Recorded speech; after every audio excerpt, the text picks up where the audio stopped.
Halo semuanya, pada video kali ini kami akan menjelaskan mengenai praktikum fermentasi kopi.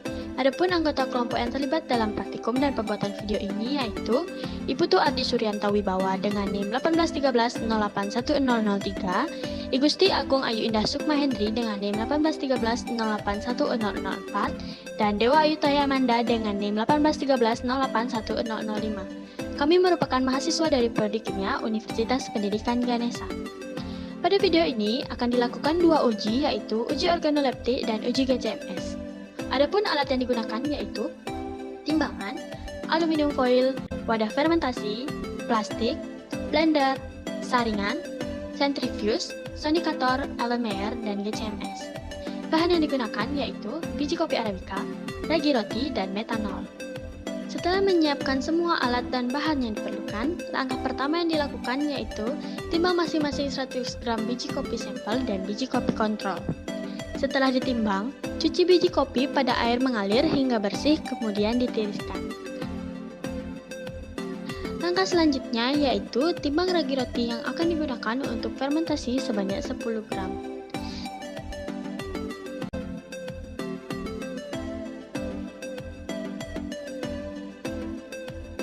Sebelum ragi roti digunakan untuk fermentasi, aktifkan ragi roti terlebih dahulu agar fermentasi dapat berjalan dengan optimal, yaitu dengan cara mencampurkan air hangat ke dalam ragi roti yang telah ditimbang, kemudian diaduk hingga merata dan ditambahkan 1 sendok teh gula pasir dan aduk kembali hingga merata.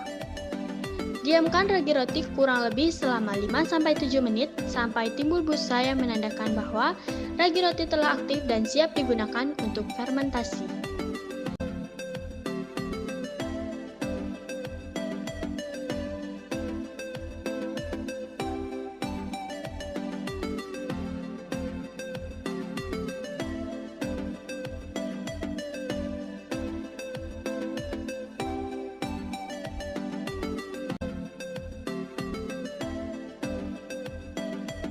Siapkan biji kopi yang akan difermentasi dan plastik yang akan digunakan untuk membungkus biji kopi yang difermentasi. Masukkan biji kopi ke dalam plastik.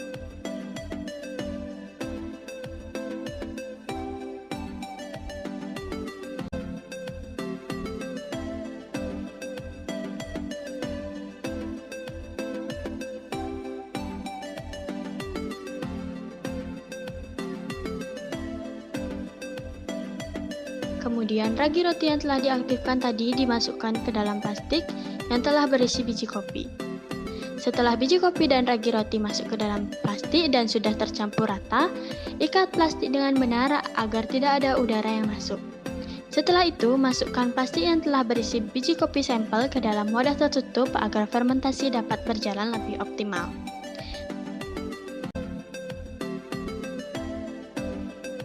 Saat semua tahap sudah selesai, simpan biji kopi yang akan difermentasi dan biji kopi yang tidak mendapat perlakuan pada tempat yang aman dan diamkan kurang lebih selama 36-48 jam. Setelah 48 jam berlalu, sampel dan kontrol diambil. Buka wadah biji kopi kontrol, kemudian langkah yang sama juga dilakukan pada biji kopi sampel. Wadah biji kopi sampel dibuka, kemudian buka plastik wadah sampel dan dikeluarkan ke dalam wadah untuk mengetahui perbandingan biji kopi kontrol dan biji kopi sampel.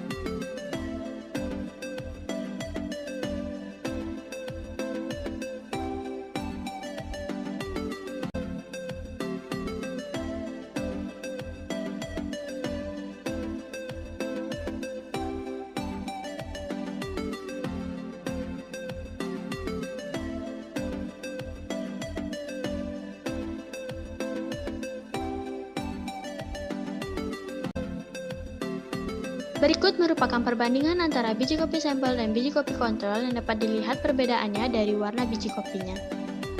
Langkah selanjutnya yaitu cuci biji kopi sampel dan biji kopi kontrol pada air mengalir sampai bersih, kemudian ditiriskan.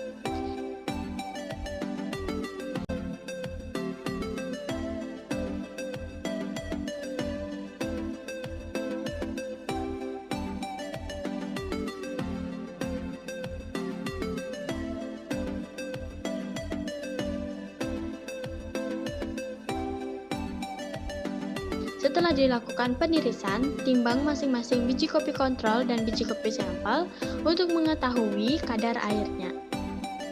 Pertama, timbang biji kopi kontrol yang telah dicuci dan didapatkan berat yaitu 113 gram.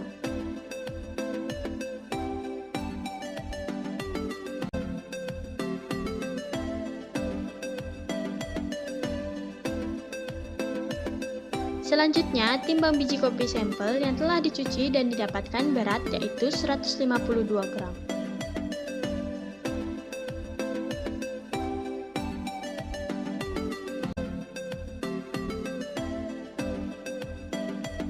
Lakukan pengeringan terhadap biji kopi kontrol dan biji kopi sampel di bawah sinar matahari langsung untuk mempercepat proses pengeringan. Dan tunggu beberapa jam hingga biji kopi dirasa sudah kering. Setelah proses pengeringan selesai, timbang kembali biji kopi kontrol untuk mengetahui kadar air yang masih tersisa di dalam biji kopi sehingga didapatkan berat yaitu 98 gram. Dan selanjutnya langkah yang sama dilakukan pada biji kopi sampel sehingga berat yang didapat yaitu 131 gram.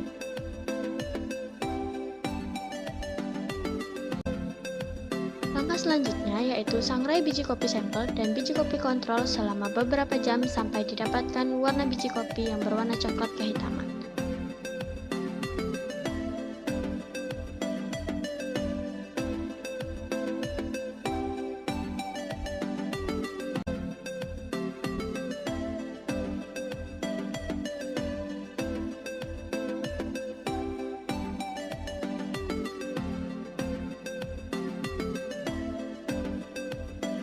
Setelah proses sangrai selesai, timbang kembali biji kopi kontrol dan biji kopi sampel yang mana pada biji kopi kontrol didapatkan berat setelah disangrai yaitu 88 gram. Dan berat setelah disangrai pada biji kopi sampel yang didapatkan yaitu 87 gram.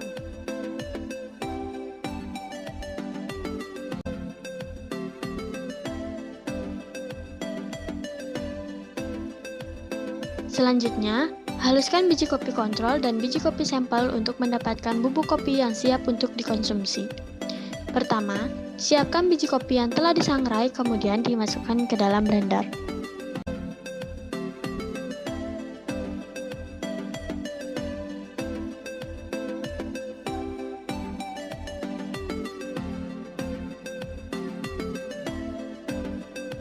Blender biji kopi sampai didapatkan bubuk kopi yang sudah tidak bisa diblender lagi, dan untuk mendapatkan bubuk kopi yang halus, dilakukan penyaringan untuk biji kopi yang telah diblender sehingga didapatkan bubuk kopi yang sangat halus.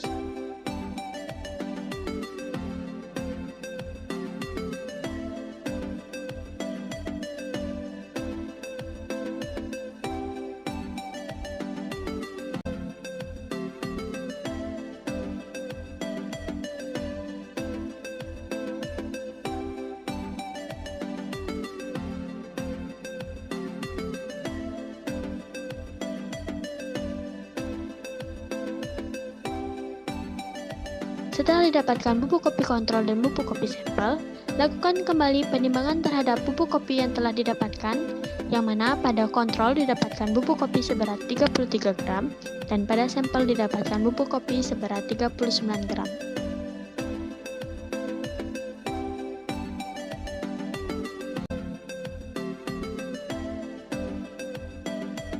Selanjutnya, dilakukan uji organoleptik oleh salah satu panelis, yang mana bubuk kopi sampel dan kontrol yang telah didapatkan diseduh seperti lazimnya menyeduh kopi biasa, tetapi tanpa ditambahkan dengan gula untuk mendapatkan rasa asli dari bubuk kopi sampel hasil fermentasi dan bubuk kopi kontrol yang tidak difermentasi.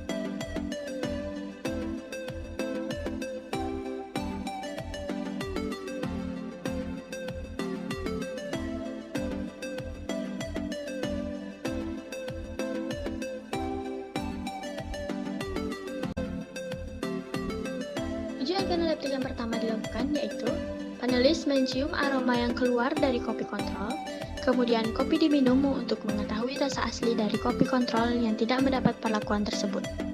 Kemudian langkah yang sama dilakukan pada kopi sampel, tetapi sebelum itu panelis harus meminum air putih untuk menetralisir mulut sehingga dapat merasakan perbedaannya.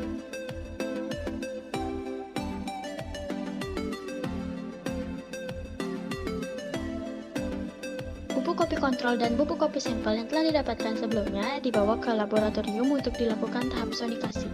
Sebelum dilakukan tahap sonikasi, bubuk kopi kontrol dan bubuk kopi sampel masing-masing diambil sebanyak 1 gram, kemudian dilarutkan terlebih dahulu menggunakan metanol sebanyak 10 ml. Setelah tahap sonikasi selesai, dilakukan tahap filtrasi untuk memisahkan endapan dan filtrat yang dihasilkan pada proses sonikasi, sehingga didapatkan filtrat dan endapan.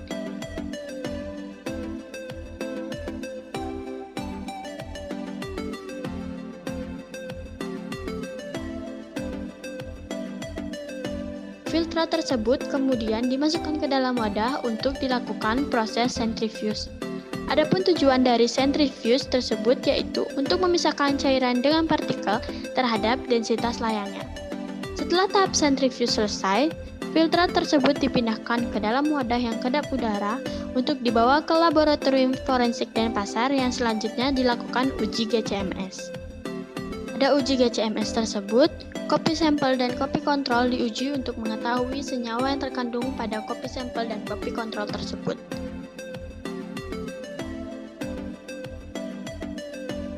Setelah dilakukan uji organoleptik dan uji GCMS, didapatkan hasil pada uji organoleptik yaitu pada sampel, kopi berwarna coklat kehitaman yang lebih muda apabila dibandingkan dengan warna kopi kontrol.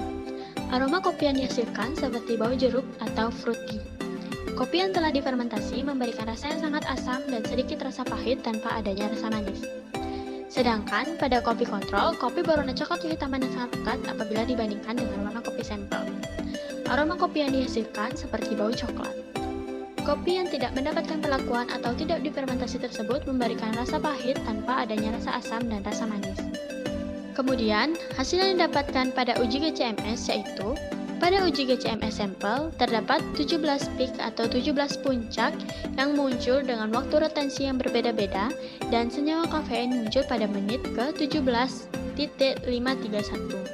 Sedangkan pada uji GCMS kontrol terdapat 15 peak atau 15 puncak dengan waktu retensi yang berbeda-beda dan senyawa kafein muncul pada menit ke 17.533. Baik, sekian video tentang praktikum fermentasi kopi. Semoga dapat bermanfaat. Terima kasih.